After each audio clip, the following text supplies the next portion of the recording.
Boa noite, meus irmãos, sejam muito bem-vindos a mais uma transmissão da nossa igreja. Nesse momento eu quero convidar você a abrir comigo no Salmo 24 e nós vamos ler esse salmo, tá? Salmo 24, abra comigo e diz assim a palavra do Senhor. Salmo davídico. Do Senhor é a terra e tudo que nela existe, o mundo e os que nele vivem, pois foi Ele quem fundou-a sobre os mares e firmou-a sobre as águas. Quem poderá subir o monte do Senhor? Quem poderá entrar no seu santo lugar? Aquele que tem as mãos limpas e o coração puro, que não recorre aos ídolos, nem jura por deuses falsos. Ele receberá bênçãos do Senhor, e Deus, o seu Salvador, lhe fará justiça. São assim aqueles que buscam a tua face, ó Deus de Jacó. Abram-se, ó portais, abram-se, ó portas antigas, para que o Rei da Glória entre. Quem é o Rei da Glória? O Senhor forte e valente, o Senhor valente nas guerras. Abram-se, ó portas antigas, para que o Rei da Glória entre. Quem é esse Rei da Glória? O Senhor dos exércitos. Ele é o Rei da Glória. Amém. Vamos orar nesse momento. Senhor, te louvamos pela tua palavra. Tu és o Rei da Glória, o Senhor forte e todo-poderoso, o Senhor que abençoa o teu povo, e nós estamos aqui hoje para te adorar. Nós estamos aqui hoje, Senhor Deus, para exaltar o teu nome. Estamos aqui hoje para ouvirmos a tua voz mais uma vez. Fala com o teu povo, Senhor, traz direcionamento para o teu povo. Vai ao encontro do teu povo por meio do teu Espírito e opera no coração do teu povo. Nos abençoa agora, Senhor. Nos dá um coração disposto a responder a tua graça em louvor e em adoração. No nome de Jesus é que nós oramos. Amém. Vamos louvar o nosso Deus nesse momento, vamos adorá-lo. Boa noite, irmãos, que nesse momento nós possamos adorar o nome do nosso Deus, amém?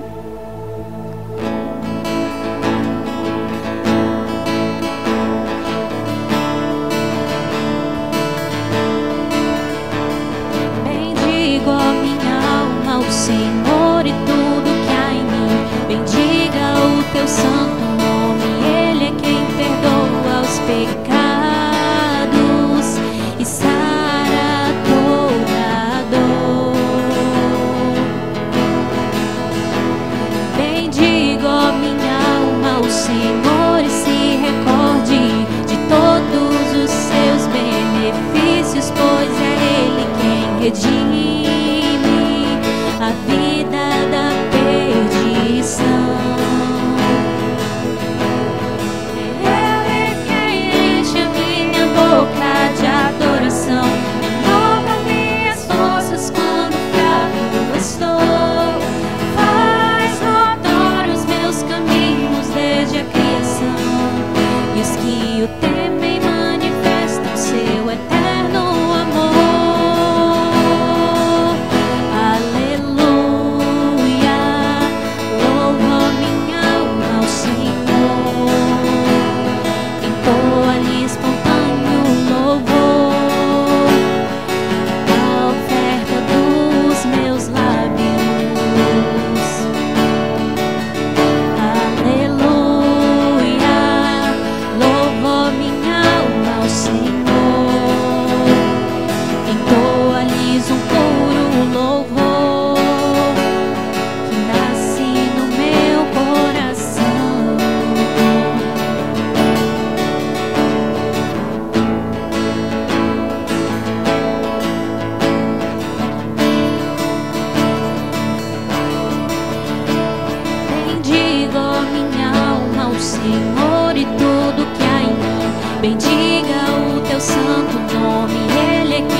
Benefícios, pois é Ele quem redime a vida da perdição.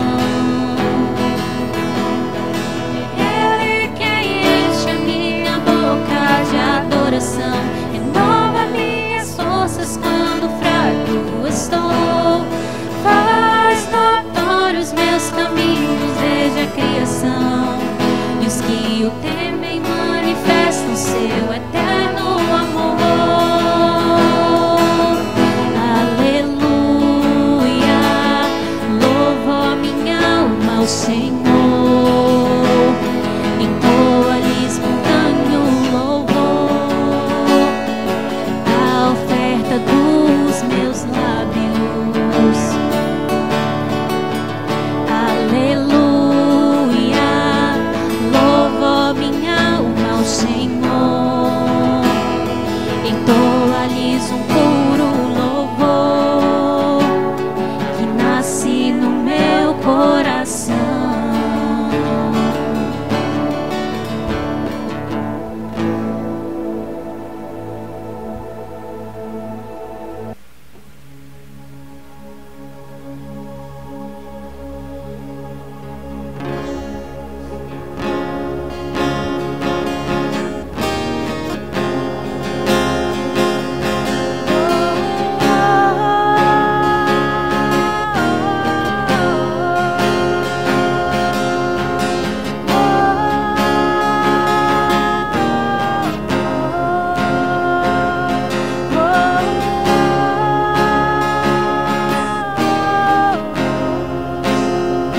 Mesmo não vendo, sempre crerei no teu cuidado e amor. Mesmo não vendo a solução, te seguirei aonde for, ó Redentor celestial. Encontro em ti o que eu preciso, ó Salvador eterno. Te seguirei aonde for.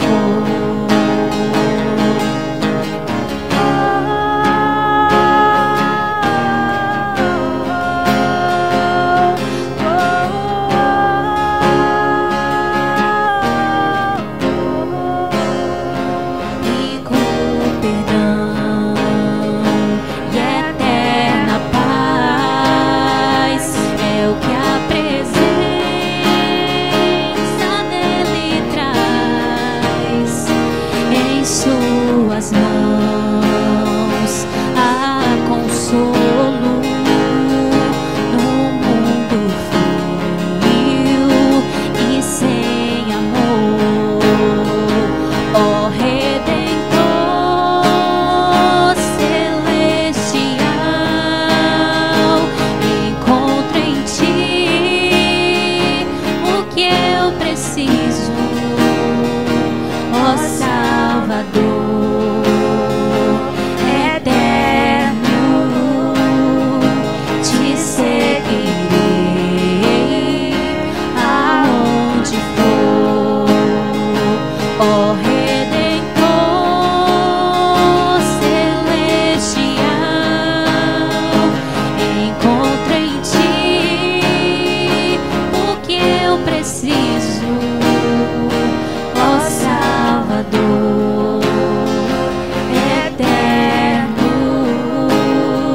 Te seguirei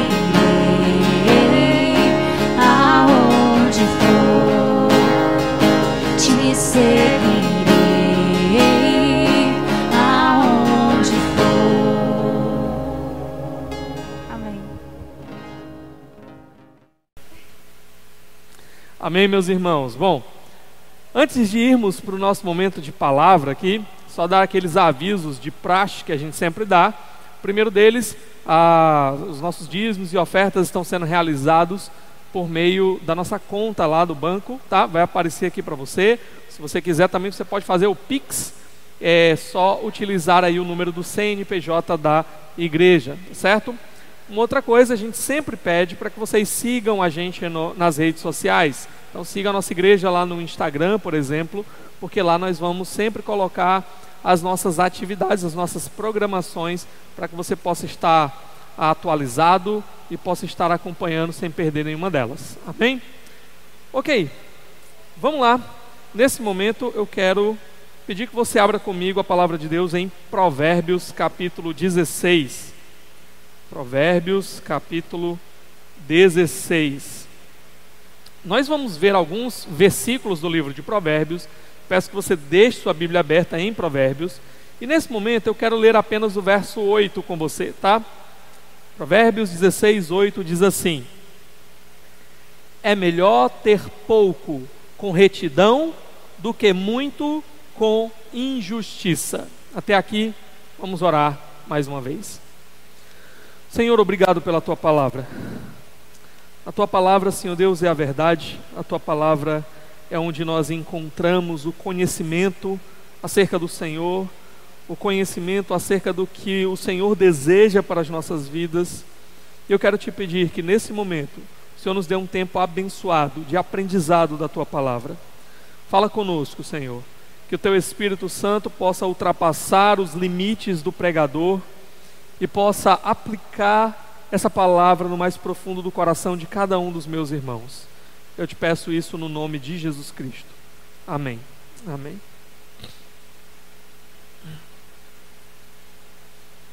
Bem, meus irmãos, é dito que certa vez um patrão, ele queria testar o caráter do seu funcionário. Então o que ele fez? No dia do pagamento, ele depositou R$500 a mais na conta daquele funcionário. E ele ficou esperando para ver como o funcionário reagiria. Então o funcionário foi lá, sacou o seu dinheiro, os dias foram se passando, o mês foi acabando e ele não disse absolutamente nada sobre aqueles R$500 a mais que estavam na sua conta. Então o seu patrão ficou indignado e teve uma ideia: bom, agora eu vou tirar R$500 do salário que eu vou pagar para ele e eu vou ver o que ele vai fazer. Então, chegando lá ao início do mês, aquele funcionário foi sacar o seu dinheiro e, que surpresa, estava faltando R$500 no seu salário. Então ele ficou indignado, correu lá na sala do patrão e disse para ele: olha, é um absurdo o que aconteceu, está faltando R$500 no meu salário. E o patrão ali, muito indignado, disse assim: ah, quer dizer que agora você percebeu isso daí? Agora você notou que estava faltando dinheiro, mas no mês passado você não disse nada quando eu coloquei R$500 a mais no seu salário, não é? E aí, como é que você explica isso? E aquele funcionário então pensou e disse assim para o patrão: olha, errar uma vez eu até tolero, mas 2 vezes aí já é demais, né? O que a gente quer dizer com tudo isso daqui? Hoje eu quero falar um pouco para vocês sobre caráter, sobre integridade. Basicamente o tema da nossa mensagem é integridade, uma questão de prioridade. Nós vimos no último domingo, começamos a falar sobre esse assunto das prioridades a partir do livro de Provérbios, e nós vimos 2 prioridades, né?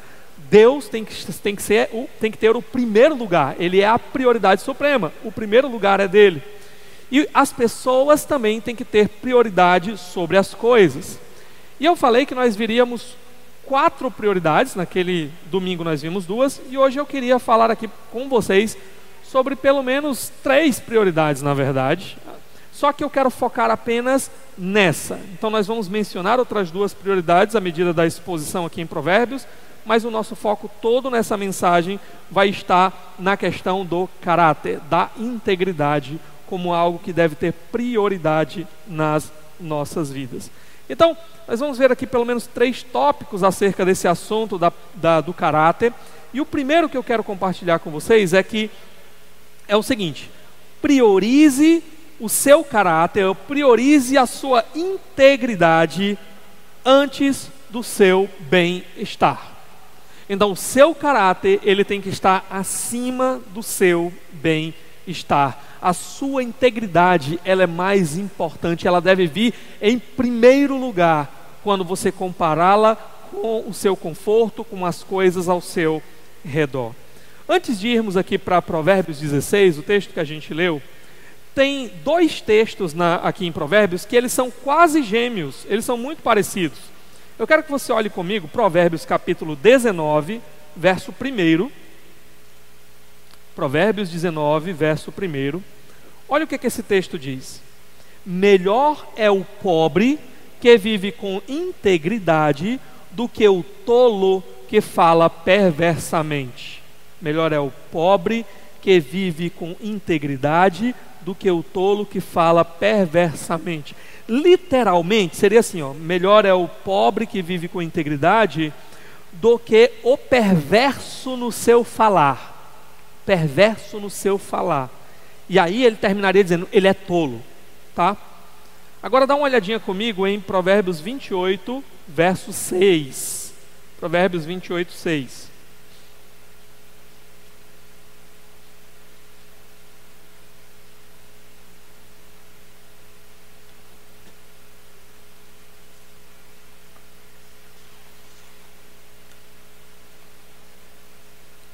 Diz assim a palavra de Deus: melhor é o pobre íntegro em sua conduta do que o rico perverso em seus caminhos. Então nota, mais uma vez, né? Melhor é o pobre íntegro na sua conduta, ou melhor é o pobre íntegro, ou melhor é o pobre em sua integridade, como disse lá, Provérbios 19, 1, do que o rico perverso em seus caminhos, tá? Então lá ele fala o perverso de lábios, que é tolo, e aqui ele diz o perverso em seus caminhos. Literalmente é isso, o perverso em seus caminhos, e no final ele vai dizer que é rico. Então, a grande questão é que nós temos contrastes aqui, certo? No capítulo 19, verso 1, qual é o contraste ali? O contraste entre o rico e o perverso. O pobre, perdão, e o perverso. Mas a pergunta que fica para a gente é o seguinte: esse é um contraste real? Dá para a gente contrastar o pobre com o perverso? Isso significa o quê? Que não existem pobres perversos? Então, eu penso que esse não é o contraste de fato que o texto quer estabelecer para nós, tá? Qual é o contraste, então? O contraste nos dois textos é... Você viu que o perverso no primeiro texto ele é chamado de tolo, mas no segundo texto ele é chamado de rico. Então, o contraste é entre o pobre e o rico perverso. Também não é entre o pobre e qualquer rico, ok? Também existem ricos honestos, da mesma forma como existem pobres perversos. Mas a questão aqui é que se você tiver de escolher, e esse é o ponto, tá? Ninguém vai querer viver numa situação de pobreza. Então, quando ele coloca o pobre aqui, ele está falando, não exaltando a condição de pobreza, e dizendo que sempre é melhor ser pobre. Não, mas a ideia é que a pobreza é uma condição que ninguém quer experimentar na sua vida, porque é uma condição que traz muito sofrimento, muita necessidade, muitas dificuldades. Então ele contrasta essa condição que ninguém quer de pobreza com a condição de perversidade, seja com a riqueza, né, ou numa situação de conforto. O capítulo 28, verso 6, né, ele vai dizer exatamente isso, que a gente já leu. Melhor é o pobre íntegro em sua conduta do que o rico perverso em seus caminhos. Então, o contraste real aqui é um contraste entre caráter, tá? Não é entre pobreza e riqueza, mas entre caráter. É a integridade de um lado, é um caráter íntegro de um lado, e do outro lado é a perversidade. Perversidade nos lábios, perversidade nos seus caminhos, e o que o autor está ensinando é: se você tiver que escolher entre caráter com pobreza, caráter com dificuldades, caráter com necessidade de um lado, e do outro lado, você ser um perverso, mas desfrutar de riquezas, de conforto, de benefício, de bem-estar, não importa que a situação aqui seja ruim, seja difícil, seja de pobreza, seja uma situação que ninguém quer, o caráter tem que vir em primeiro lugar. Então, aquilo que eu disse, o caráter tem que vir antes do nosso bem-estar. Em situações em que nós podemos continuar com o nosso caráter íntegro e ainda desfrutar de algum bem-estar, amém, que bênção. Mas se a gente tiver que escolher, a gente deve optar por sofrer dificuldades, por sofrer necessidades, se esse for o caso, mas preservar o caráter. O caráter é melhor, o caráter vale mais. É muito interessante também aqui que o texto que a gente leu hoje, Provérbios 16, verso 8, ele vai acrescentar mais uma informação a essa questão de integridade, caráter, pobreza e tudo mais. Olha o que ele diz, Provérbios 16:8. É melhor ter pouco com retidão do que muito com injustiça. Mais uma vez, ele contrasta aqui a questão, né, da pobreza, do ter pouco, com a questão de ter literalmente seria ter uma receita abundante, né? Ter muito dinheiro, ter muita conta no banco. E aí, ele entra na questão do caráter mais uma vez, quando ele contrasta a questão aqui da retidão, aquele que tem pouco, mas faz o que é certo, com a injustiça, aquele que adquire muito, porém, através muitas vezes de práticas desonestas, de práticas injustas. Ele não busca fazer o que é certo. Então nós entramos aqui, mais uma vez, numa relação entre três coisas. Nós temos o ser, nós temos o fazer e nós temos o ter. E como é que estas coisas se relacionam aqui? O que Provérbios está nos ensinando é que fazer algo, você desempenhar algum tipo de posição, de status, ou seja lá o que for, né?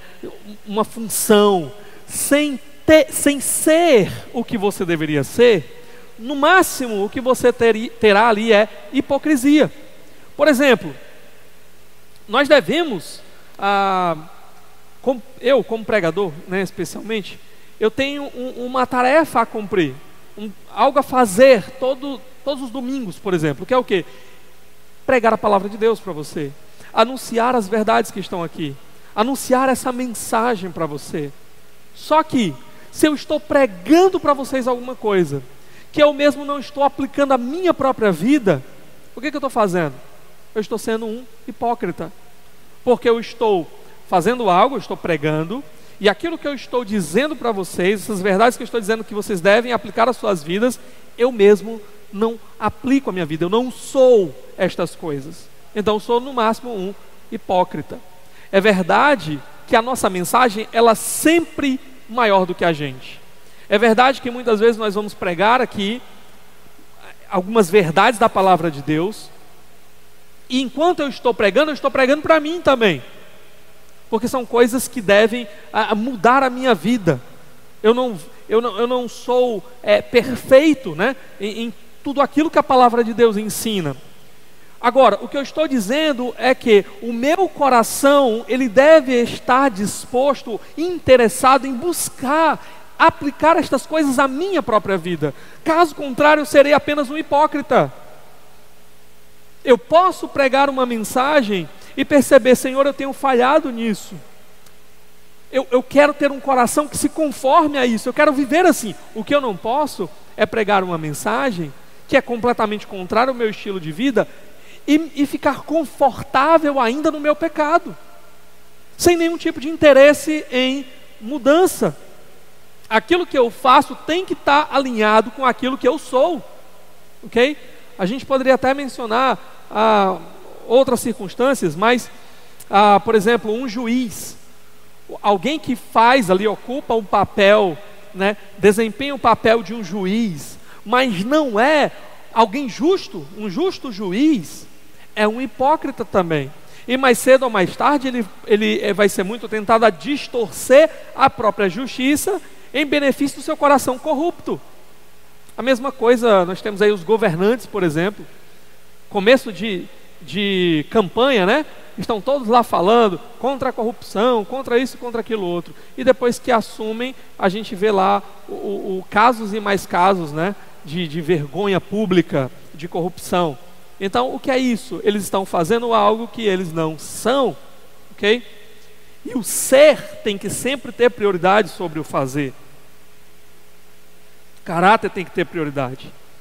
Você pode não ser algo e colocar uma máscara e fingir ser algo, né? E fazer muitas coisas como se você fosse aquilo. Só que no máximo o que você vai alcançar você vai conseguir impressionar as pessoas, você vai conseguir angariar algum tipo de respeito, algum tipo de reputação pessoal, mas isso vai ser tudo, porque no final das contas tudo que você está fazendo é vazio, porque é só da boca para fora, porque você não é aquilo que você faz, você só usa uma máscara. Ser tem que ter prioridade sobre o fazer. Da mesma forma também, você pode obter coisas, você pode ter coisas sem ser o que você deveria ser. Por exemplo, você pode obter bens de maneira desonesta. Você pode ser alguém desonesto e você vai adquirir esses bens dessa maneira desonesta. E esses bens eles só vão aproveitar para a sua própria corrupção. Você pode, por exemplo, obter um título. Então, mais uma vez, eu sou um pastor.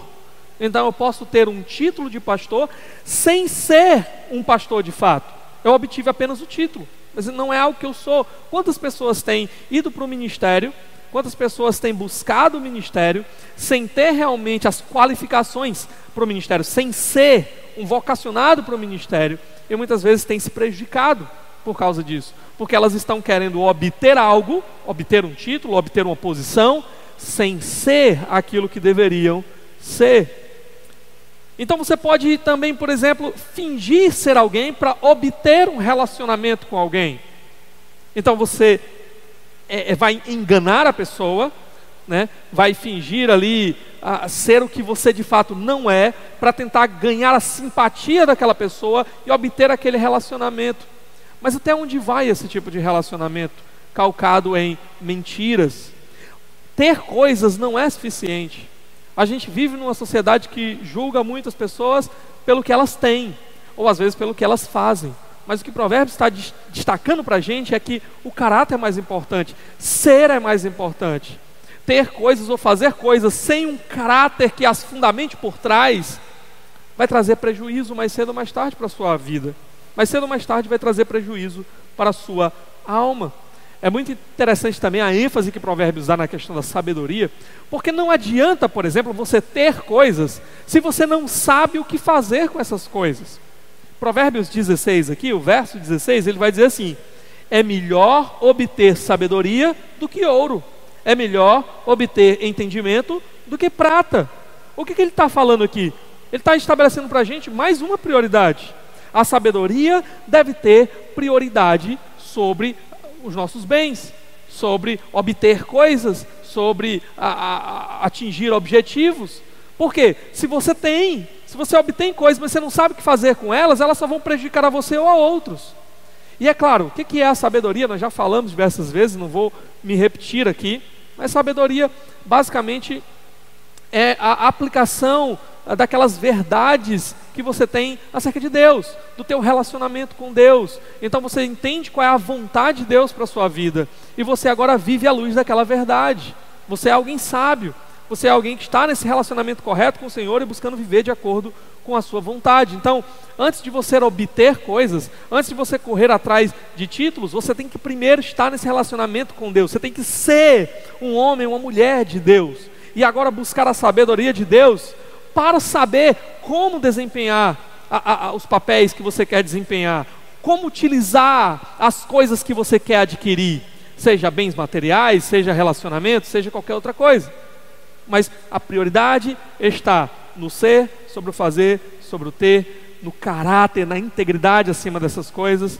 A prioridade está no relacionamento com Deus, como a gente já falou, né, na busca pela sabedoria de Deus, antes de a gente conseguir obter outras coisas que nós desejamos. Porque senão, essas coisas elas não vão fazer bem à nossa vida, à nossa alma.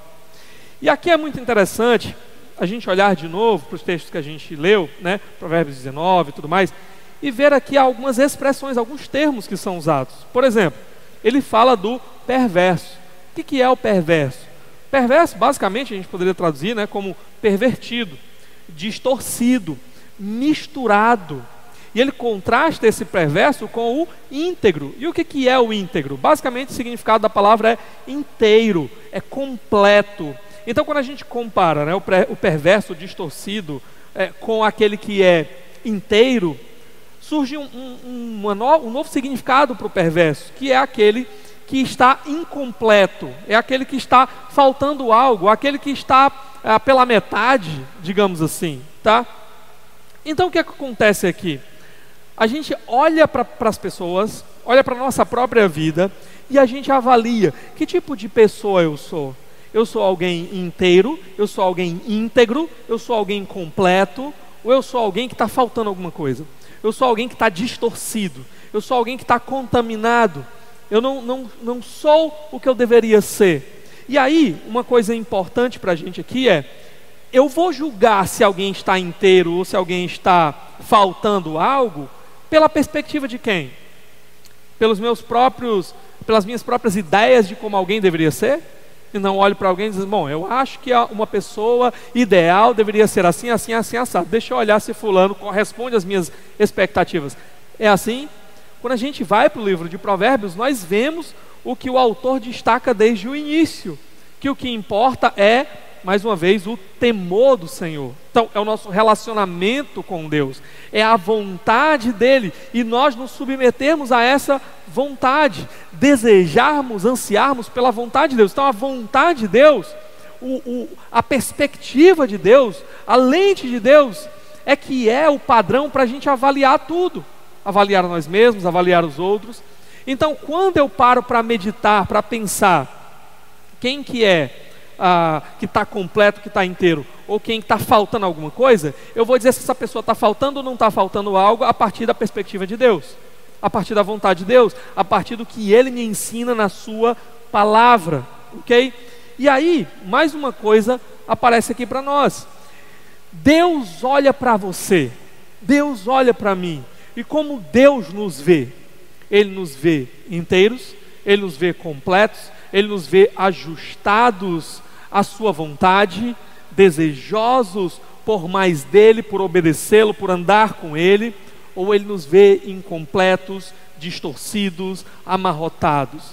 Ele fala aqui no nosso texto, né, de alguém que é perverso de lábios, ou seja, aquilo que a pessoa diz, aquilo que ela planeja, aquilo que ela ensina, aquilo que ela compartilha, o que ela proclama, o que ela anuncia.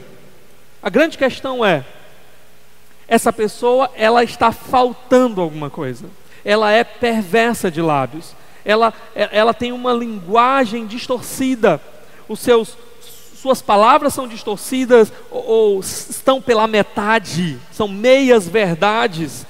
O seu ensino é distorcido ou falta algo no seu ensino.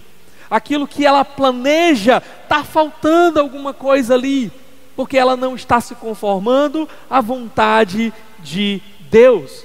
E quando Deus olha para nós, Ele vê as nossas palavras, Ele vê o que nós fazemos por meio da palavra, seja aquilo que a gente conversa com os nossos amigos, seja os conselhos que a gente dá, seja a mensagem que a gente prega, seja aquilo que a gente está dizendo aí que é certo, que é errado, que não é. Quando Deus olha para nós, para o modo como usamos as nossas palavras, o que Ele vê? Ele vê uma boca que se conforma à sua vontade, ou Ele vê ali uma boca distorcida, corrompida, que está faltando alguma coisa? Ele fala aqui do perverso também, em seus caminhos. Perverso em seus caminhos é aquele que não anda como deveria andar. E a metáfora do andar, do caminho na Bíblia, ela se refere à nossa vida. E o ponto é alguém que não está vivendo como deveria a partir da perspectiva de Deus. Então, quando Deus olha para você, como é que Ele enxerga a sua vida? A sua vida é uma vida íntegra? É uma vida inteira? Ou está faltando alguma coisa? Ou está distorcida, está corrompida, está desviada do caminho? Como é que Deus te vê? Então, a gente chega aqui no segundo tópico importante para nós, sobre ainda a questão da integridade, que é o seguinte: integridade não é perfeição. Caráter, alguém que tem caráter, não é um sinônimo de alguém que nunca erra, tá? Nós somos pecadores. João, ele vai dizer lá na sua primeira carta, aquele que diz que não tem pecado é mentiroso.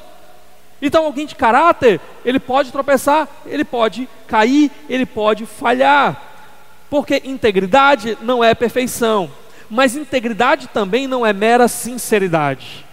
E aqui, o que significa sinceridade? Eu já ouvi alguns explicando um pouco sobre a origem, né? Fazendo uma análise etimológica.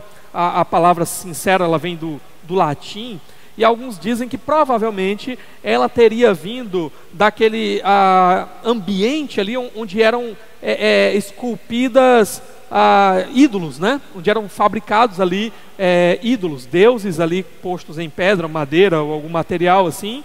E a ideia então era que quando você ia no mercado adquirir esses ídolos, ou um jarro também, já ouvi falando nesse sentido também, vasos, né, jarros. O que acontece?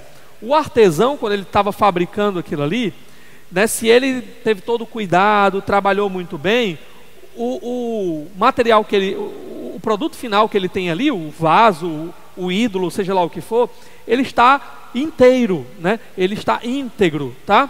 Porém, muitas vezes, ao manusear, ao fazer, ou em algum momento ali da fabricação, aquele material acabava quebrando. E aí o que ele fazia? Ele unia aquele material, ele botava uma cera ali para unir aquele material, dava uma polida nele para disfarçar, e a olho nu, quando você olhava assim, você não percebia que aquele material já estava trincado, estava quebrado, rachado, alguma coisa. Então o que você precisava fazer? Você precisava pegar aquele material, colocar contra a luz, né, a luz do sol ali, e aí você via se aquele material estava com ou sem cera. E alguns entendem então que é daí que vem a ideia de sinceridade. Eu não sei se essa análise ela é precisa, se ela está correta, mas em termos de ilustração ela é muito boa para a gente entender aqui a ideia, tá? Então a sinceridade é basicamente o reconhecimento da verdade. Você olha e observa que você está diante de algo que é verdadeiro, que está íntegro, ok? Só que sinceridade é muito bom, é uma ótima qualidade que nós devemos ter, mas não é o suficiente, não é o bastante.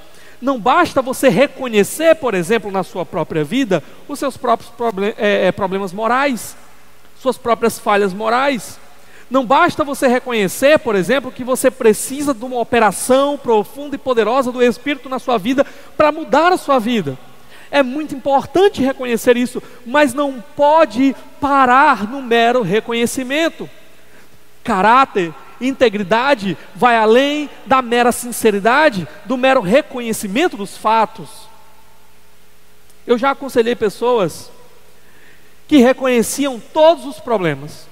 Eu sentava com uma pessoa e eu dizia: olha, eu percebi que você tem falhado nisso, você tem falhado nisso, você tem falhado nisso, e você precisa consertar isso. Você não pode continuar vivendo assim. Você precisa clamar ao Senhor e colocar em prática essas verdades na sua vida. E sabe o que as pessoas diziam para mim? Elas diziam o seguinte: é verdade, pastor, é verdade. E falavam com um certo pesar, né, na expressão, no linguajar. É verdade, pastor, eu tenho falhado nisso. É verdade, eu preciso mudar isso. Então havia sinceridade. Mas sabe qual era o problema? Elas não davam um passo na direção da mudança real. Havia sinceridade, mas não havia genuíno arrependimento.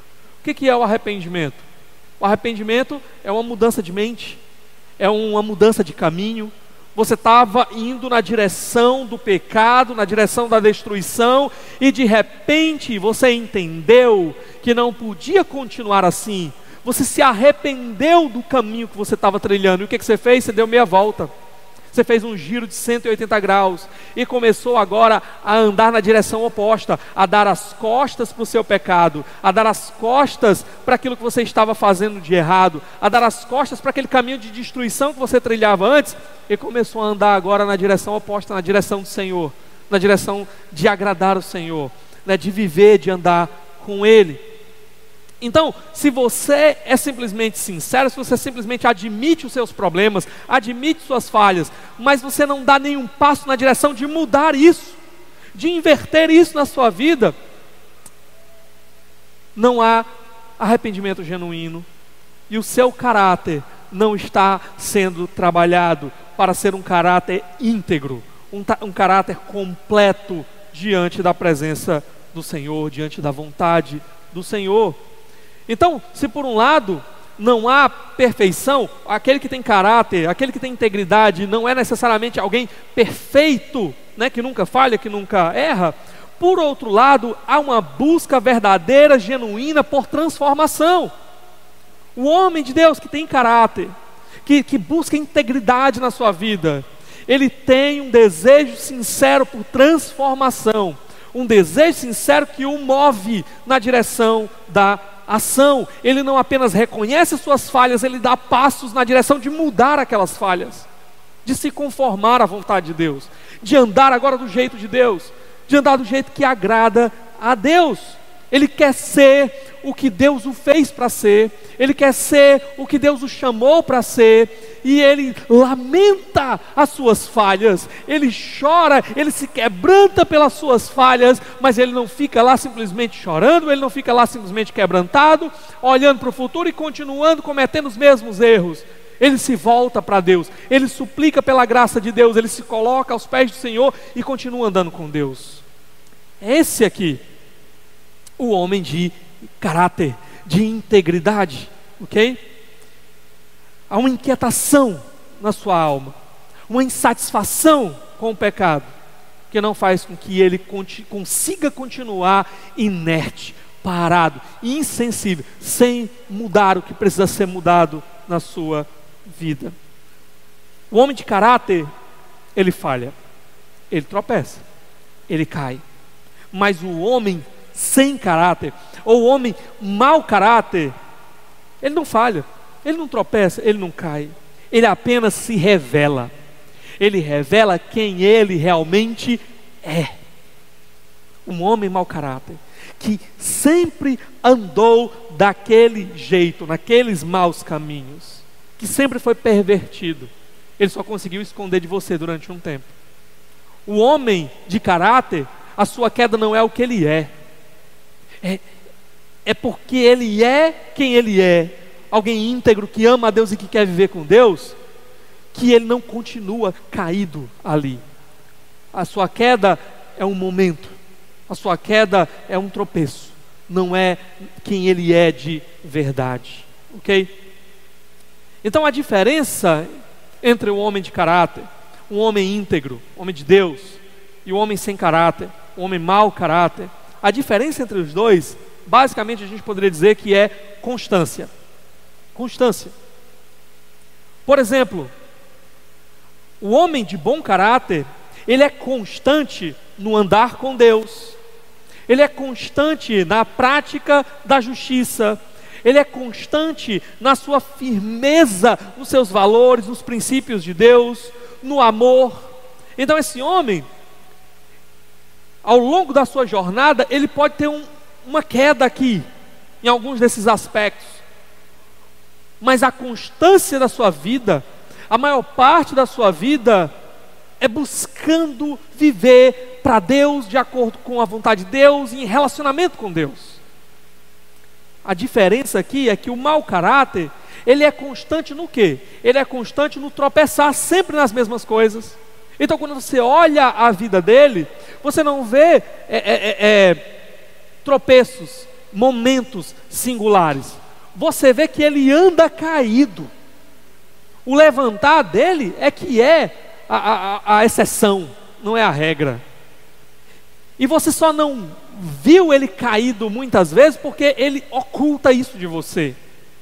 Mas quem ele é um homem caído, constantemente caído nos mesmos pecados, preso aos mesmos pecados. Ele é inconstante na sua injustiça, ele é inconstante nas negociatas de valores. Então ele afirma os seus princípios, ele afirma os seus valores, mas na hora que surge a oportunidade de se dar bem, entre aspas aqui, de obter vantagens, então ele negocia os seus valores, ele deixa de lado, ele abandona para ter aquilo que ele quer.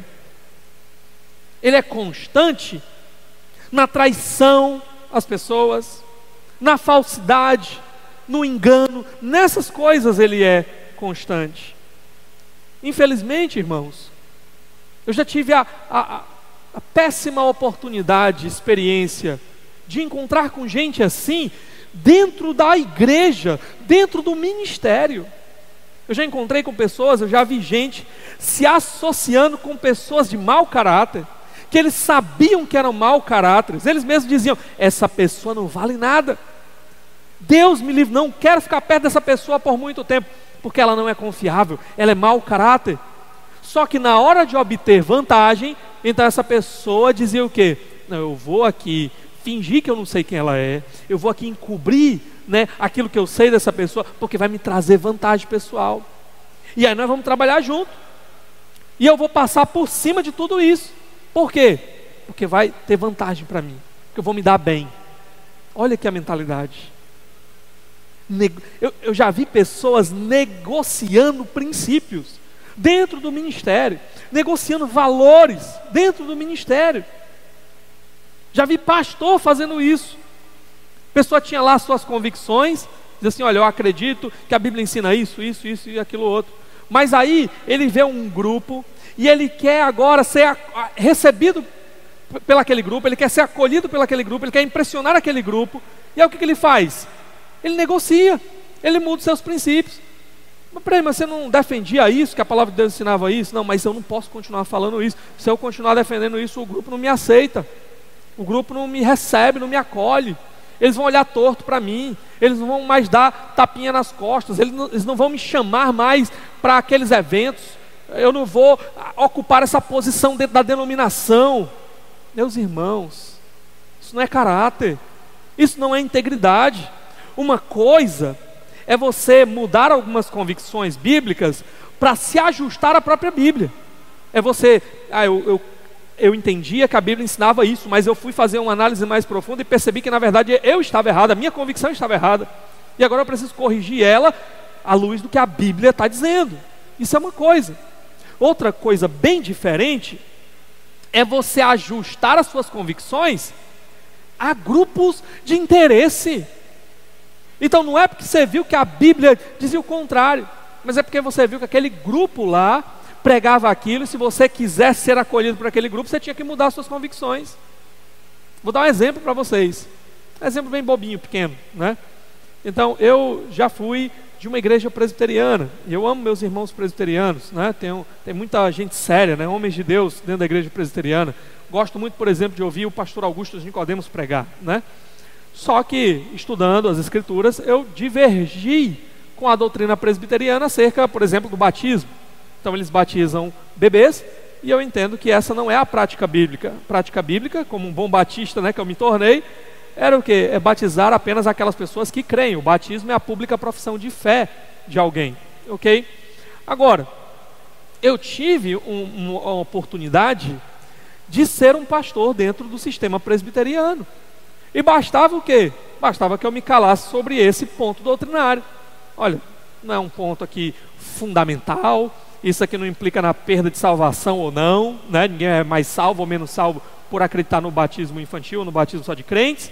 Então eu vou ficar calado aqui na minha, eu vou aqui ferir a minha consciência, eu vou ferir aqui o que eu entendo que a palavra está ensinando. Para quê? Para obter essa posição aqui dentro. O que eu fiz? Não posso agir assim. Os princípios, as convicções estão acima do meu bem-estar. Deve ter prioridade na minha vida. Eu devo ver por elas. E mais do que isso, a gente às vezes esquece que é Deus que está no controle e toda a bênção vem dele. Como é que eu quero ser abençoado por Deus se eu estou pronto, pelo meu próprio conforto e bem-estar, a negligenciar os princípios de Deus, a ir contra, a jogar fora, porque eu estou pensando que sou eu, com a minha capacidade de negociar, de argumentar, né, de enganar as pessoas, eu mesmo é que vou trazer a bênção que eu preciso. Não, a bênção vem de Deus. Agora, se você estiver andando com o caráter todo estragado diante de Deus, o que você acha que você vai atrair do Senhor? Você acha que você vai atrair bênção? Ou você acha que vai atrair, na melhor das hipóteses, a mão disciplinadora de Deus na sua vida para ver se você se corrige? Então nós não podemos negociar estas coisas. Nós não podemos negociar valores e princípios vindos do próprio Deus, da palavra de Deus. Caso contrário, nós vamos estar distorcendo o nosso próprio caráter. E aqui nós entramos no terceiro tópico que eu queria tratar com vocês. Vai ser mais rápido. É que caráter, ele produz reputação, tá? Então, é claro, um bom caráter, ele vai produzir uma boa reputação. Um mau caráter, ele vai produzir uma má reputação. Às vezes o mau caráter, ele pode conseguir enganar as pessoas por muito tempo e produzir uma boa reputação durante algum tempo. Mas mais cedo ou mais tarde, o seu mau caratismo vai aparecer e a sua reputação vai ser arruinada. Da mesma forma, alguém que tem um bom caráter pode ser julgada errada em algum momento e durante um tempo ter uma má reputação. Mas mais cedo ou mais tarde, aquilo vai se tornar patente também. Nós devemos zelar em primeiro lugar pelo nosso caráter, por um bom caráter. E em segundo lugar, sim, devemos zelar por uma boa reputação, tá? Uma boa reputação acima do conforto, inclusive. Porque nós devemos zelar por um bom testemunho. O nosso testemunho, ele é mais importante do que o nosso bem-estar, do que o nosso conforto também. Dá uma olhadinha no capítulo 22 de Provérbios, no verso 1. Olha o que o texto diz. Provérbios 22, 1. A boa reputação, ou literalmente o bom nome, vale mais que grandes riquezas. Desfrutar de boa estima vale mais que prata e ouro. Boa reputação, boa estima, bom nome, vale mais do que riquezas, do que bem-estar, do que conforto, do que prazeres. É muito interessante que a Revista Corrigida, ela faz uma tradução assim mais literal dessa parte. Então ele diz assim: mais digno de ser escolhido é o bom nome. Então ele coloca aqui para nós a seguinte situação: você está numa situação em que você tem a possibilidade de escolher. Escolher entre o quê?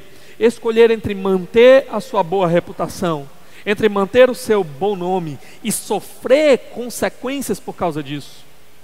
Sofrer, por exemplo, a perda de dinheiro, sofrer a perda de um emprego, sofrer a perca de uma boa condição financeira, tá? Uma situação confortável, mas você vai fazer aquilo para manter o seu bom nome. Ou você pode escolher obter todas essas coisas, apareceu oportunidade aí maravilhosa, entre aspas, né? Você pode obter tudo isso, mas para isso você vai ter que jogar fora a sua reputação, você vai ter que manchar o seu caráter. O que você faz? O que ele está colocando aqui é uma prioridade. O seu nome vale mais do que seu bem-estar momentâneo. O seu nome vale mais do que aquilo que você pode obter de vantagens momentâneas, tá? Agora, nós precisamos lembrar também que reputação, tá? Ser bem-quisto pelas pessoas, admirado pelas pessoas, honrado, respeitado pelas pessoas. Reputação não substitui caráter, não substitui integridade. A reputação, ela deve ser um produto do seu bom caráter, da sua integridade, mas ela não pode ser um substituto, tá?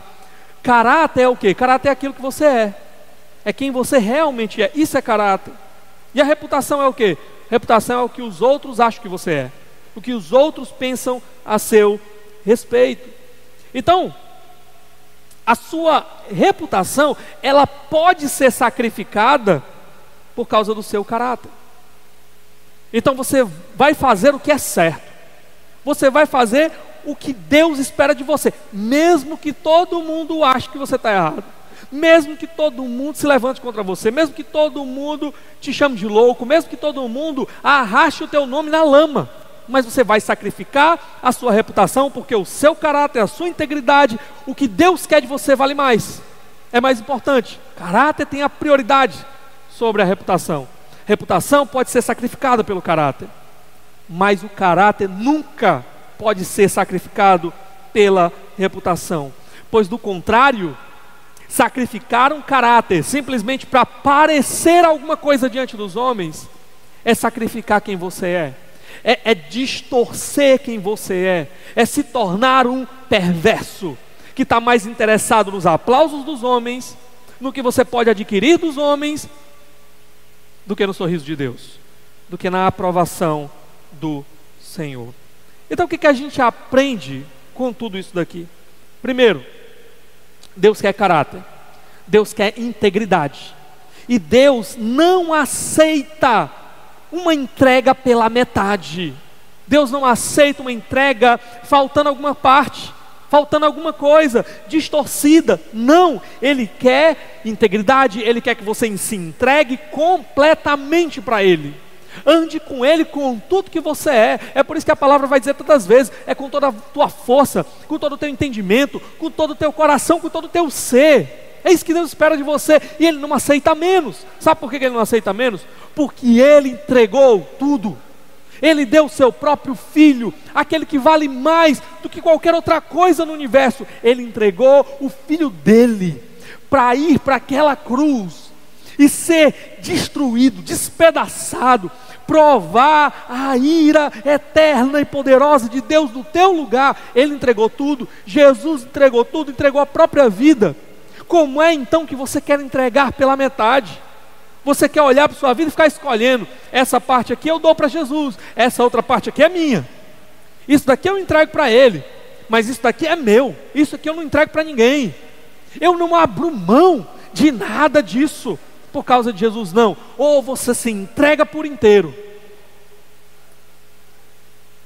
ou não vale de nada aquilo que você entrega para o Senhor, porque Ele não aceita menos do que integridade, esse coração desejoso, disposto de viver integralmente para Ele.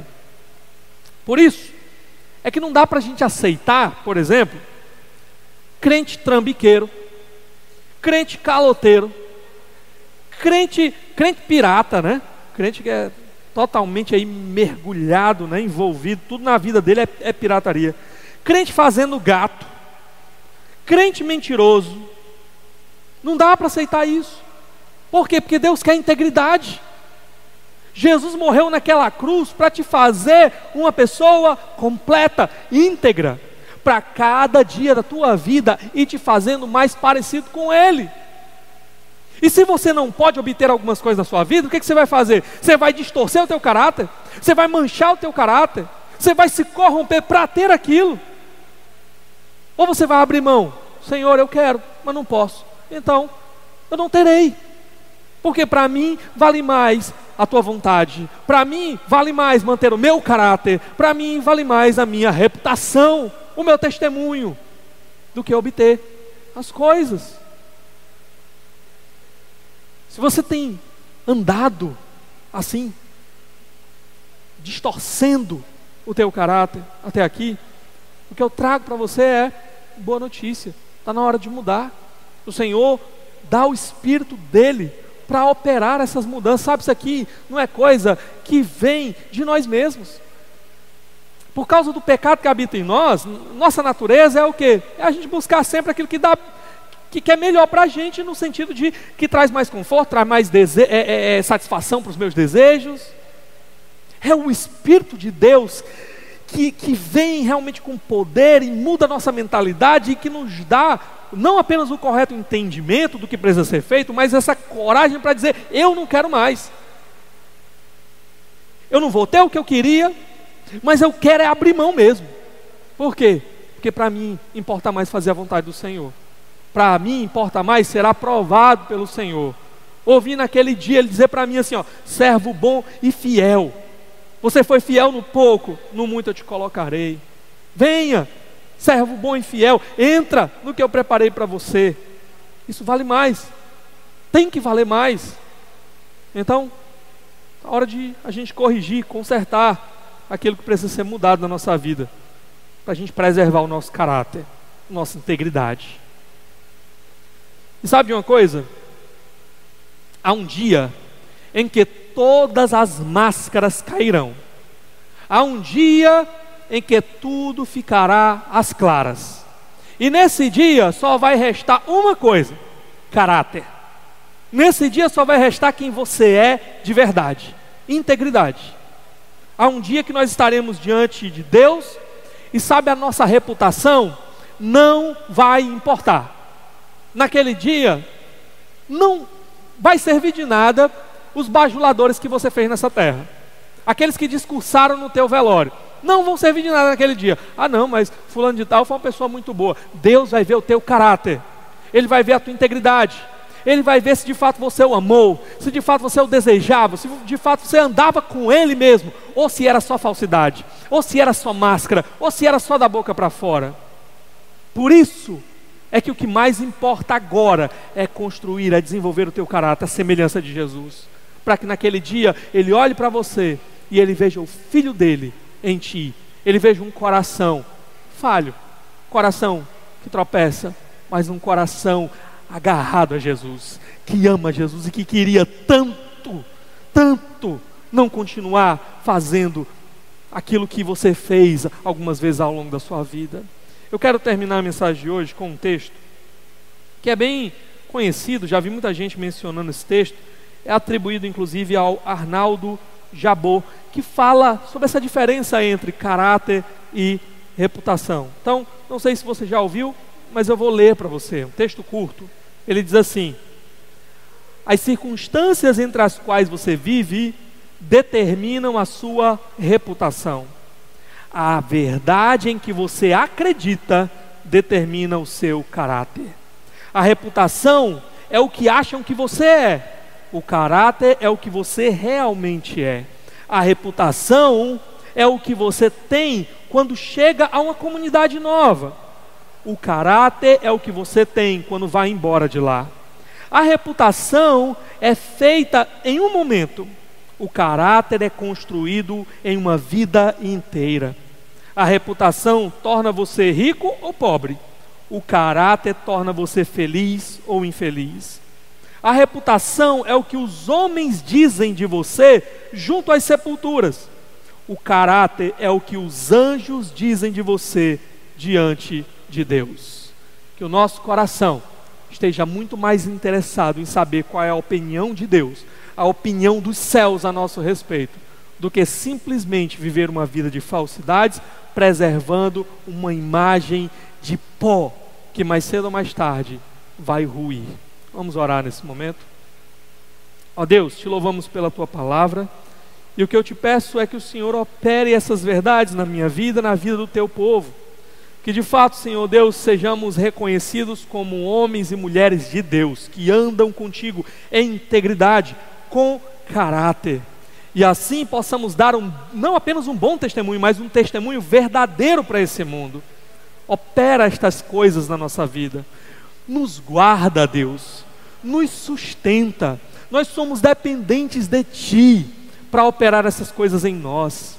Por nós mesmos somos falhos, somos pó, somos fracos, mas nós confiamos em Ti, confiamos que aquele que nos sustenta, que segura na nossa mão, é o Todo-Poderoso e que não nos deixará caídos pelo caminho, mas nos levantará e endireitará a cada dia quem nós somos e nos transformará a cada dia um pouco mais à semelhança do Teu Filho Jesus, até o dia em que seremos como Ele, até o dia em que a obra do Senhor será completada em nós.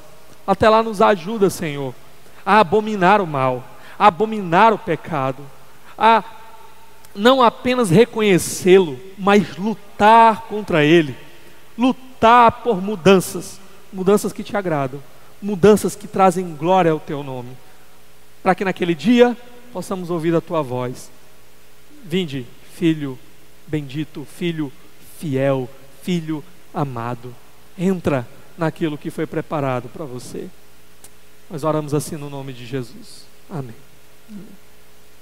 Ok, meus irmãos, nossa transmissão está chegando ao fim. Que Deus possa abençoar a sua vida. Mais uma vez a gente sempre pede, nesse momento, para aí o que você está fazendo, ora com sua família, ora com a sua esposa, com seus filhos, ore sozinho se você estiver sozinho, mas tira um tempo de oração, coloca-te diante do Senhor, pede a graça dele, o direcionamento dele, intercede por outras pessoas que precisam de oração nesse momento, intercede pelo nosso país nesse momento, tá? E não deixa também de comentar aqui nesse vídeo, de curtir esse vídeo, de enviar para alguém se você acha que isso vai trazer alguma bênção, algum benefício para a vida de alguém está precisando ouvir essa mensagem, porque tudo isso ajuda que essa plataforma aqui do YouTube entenda que esse vídeo deve ser recomendado para mais pessoas, tá bom? Que Deus abençoe você, até logo, e continue orando para a gente em breve estarmos reunidos presencialmente. Deus te abençoe.